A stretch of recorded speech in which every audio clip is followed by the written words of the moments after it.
Hello, welcome to another Real Raw Moment, the final one of 2024. It is, obviously, I guess, about New Year's Eve. Before we get into that, let's get into what I'm not. I'm not a doctor, lawyer, therapist, or any other accredited body that can be used in your case. I'm simply a two-time alienated parent.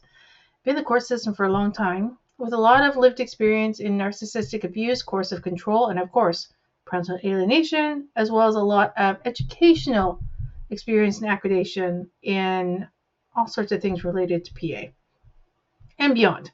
As far as I'll go with that. As the internet says, this is for informational and or educational purposes only. I agree with the internet. Take this as you will.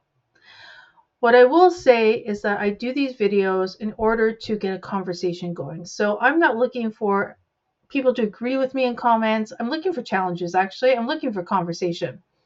Open to it all. What I'm not open to are gender-based attacks and vicious attacks. All right, gonna leave it there. Okay, it is New Year's Eve 2024. It's still, I'm on the West Coast. It's still 8 o'clock. Yeah, no, it's still not New Year's Eve in New York. The advantage of being on the West Coast, we get to celebrate New Year's Eve at 9 p.m. and then go to bed. It's fantastic. Showing my age.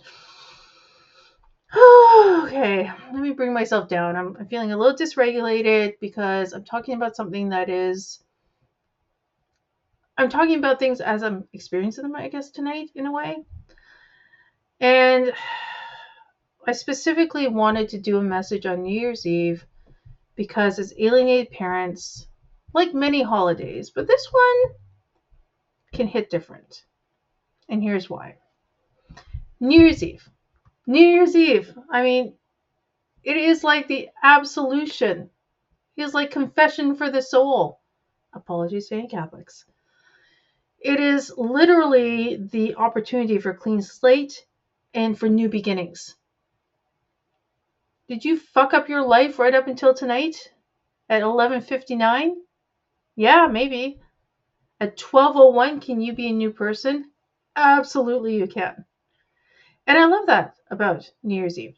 I love that there is this renewal. There's an opportunity to wipe the slate clean. There's an opportunity to absolve yourself of, things that you didn't like in the past year. Hopefully reflect on lessons learned in the past year. And also say, yeah, okay, I'm going to leave that stuff there. And I'm going to do differently. I'm not going to say better or worse, differently in 2025. Fabulous. It's an age-old tradition. New Year's resolutions, right? I, for one, love me a new planner. I know I'm stroking it. It's awkward, right? Yet. I haven't opened it yet. I can't till tomorrow. This is obviously one of the things that makes me happy on New Year's is a clean agenda, a clean notebook where opportunities abound and the past scribblings of my life are, cataloged somewhere. I keep a lot of stuff shredded, disregarded, discarded. All right, I think we get the point. All right. For alienated parents. And as always, I talk about alienation in degrees. It doesn't matter. Alienation can happen in totality. It can happen in degrees. It can happen in ebbs and flows. If you don't know if you're experiencing it, reach out and I can hopefully give you some information. If you're here and you're like, yeah, I get it, then you get it. I'm not going to go into tonight like the definitions and all the things. I want to speak tonight about how holidays, we just came out of Christmas, but New Year's Eve has a different vibe. And here's where it's at for me.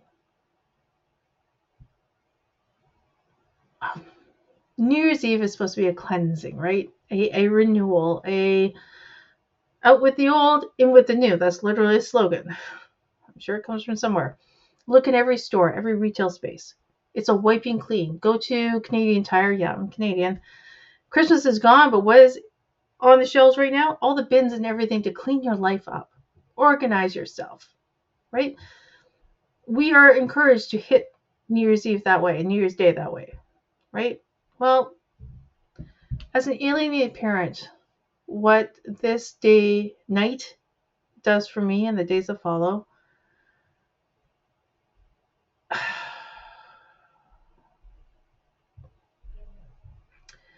it takes me one step away, 1 year away from time with my alienated child. Now, again, I'm going to preface this with, or add to this, degrees. It doesn't matter if it's, like I said, my experience in totality. It doesn't matter. It all matters. I don't want to say it doesn't matter. It all matters. Your experience matters, and it's your experience. And this is where I'm struggling tonight. A night where I love. A night where, over the years, it's been a boon to me. It's been a salve. It's been the night where, no matter how badly I fucked up my life that year, I could take a breath, and collectively in society, it was accepted that we're all going to do better, and I could do better. And over the past years, it's been difficult to differentiate that feeling and the feeling of leaving my alienated child farther and farther behind.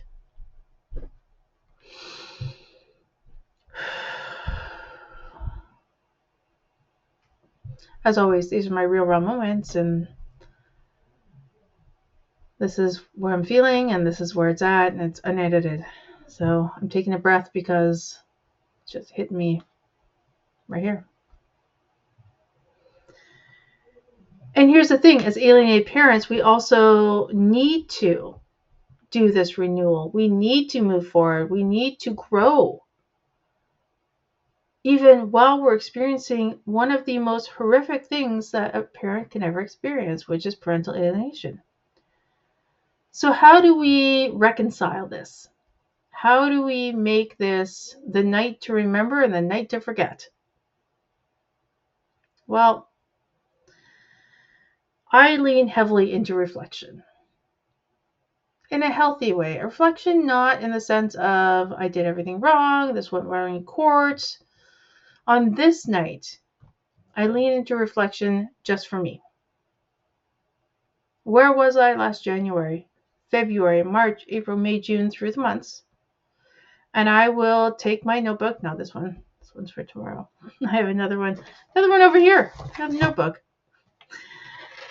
And look at each month and go through my calendar and look at what I was doing, what I did, certain emails, certain things leading up to today, to the end of December, and reflect on usually the growth, and if nothing else, the strength and perseverance that I have shown by still being here. And here's what I mean by that.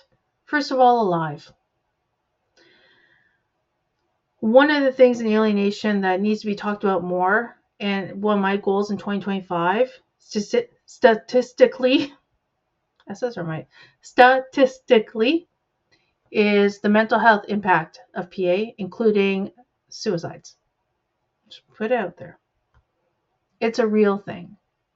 And I know for myself that I've had suicidal ideation in 2024. So one, I'm very grateful to still be here on this earth, let alone talking to you. So that's a win for me. I have recorded wins regarding showering and functioning and improving on participating in my personal needs and my self-care. Those are all wins. I've recorded wins regarding my thought processes, my therapy, just my mental health in general. My point is, there are generally always, especially if you're still here on this earth, wins or gains. I don't say wins. Wins is actually that's a lot of pressure. Gains. I can guarantee you if and when you are willing to sit down with a blank, whatever works for you, spreadsheet, no judgment here, love me a spreadsheet, and ask yourself, what did I learn? What did I gain? What did I persevere through? You're going to find answers. But, I hate the word but, we know this. It's really hard to keep that in mind on a night when the world is celebrating. Seemingly celebrating. So how do we celebrate ourselves and our wins while the odometer ticks over and there's a divide between 2024 and what was gained and the uncertainty of 2025? So here's the other thing. I am looking at 2025 and I look at 2024 and where I started out, very shaky. I look at 2025 tomorrow, this month, and I'm not clear on how I'm going to survive it. I'm not clear on how I'm going to make my way through what is going to come to me. Now, I will say, in my own life, in my case, like I know there's things coming down the pipe that are going to really challenge me. And even that thought makes me tired. It makes me feel like, yeah, you know what? I'd like to hang on to 2024 as much as I can, because as hard as it has been, it's a known quantity. I understand what 2024 was. 2025, the new year, so exciting to so many, is terrifying to me. I am terrified because here's why. I've experienced, and someone in my support group said this tonight, that you have something happen and you're like, oh yeah, okay, that's the worst. I got through it. And then, and this I'm speaking specifically in PA, not just life. This applies to life, but in PA. Then you have something else happen that you couldn't have imagined, and that one other thing looks really great. Because the worst and the worst and the worst keeps happening. And in PA, we get fatigued. So in this changeover of the year, and for those of us in the court system, like, it actually matters because the year ends late or mid-December in the court system, picks up mid-January generally.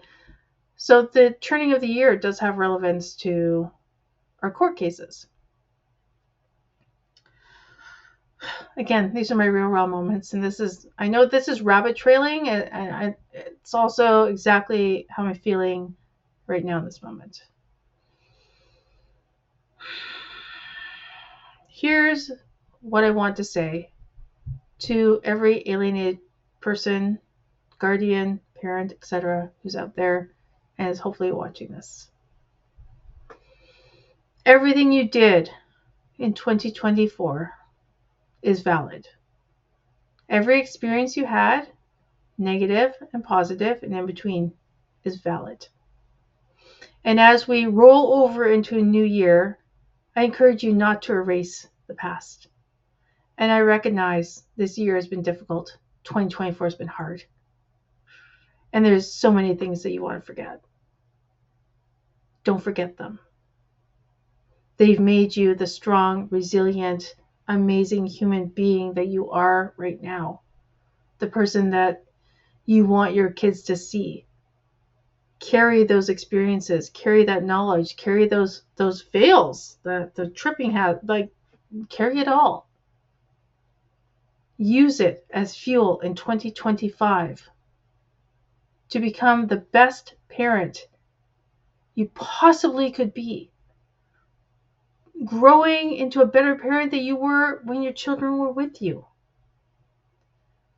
I firmly believe that the energy that we put out, we will get back. And I believe that with our alienated children. I have to go. Oh my God, I get cut off. Happy New Year, friends. Comment below.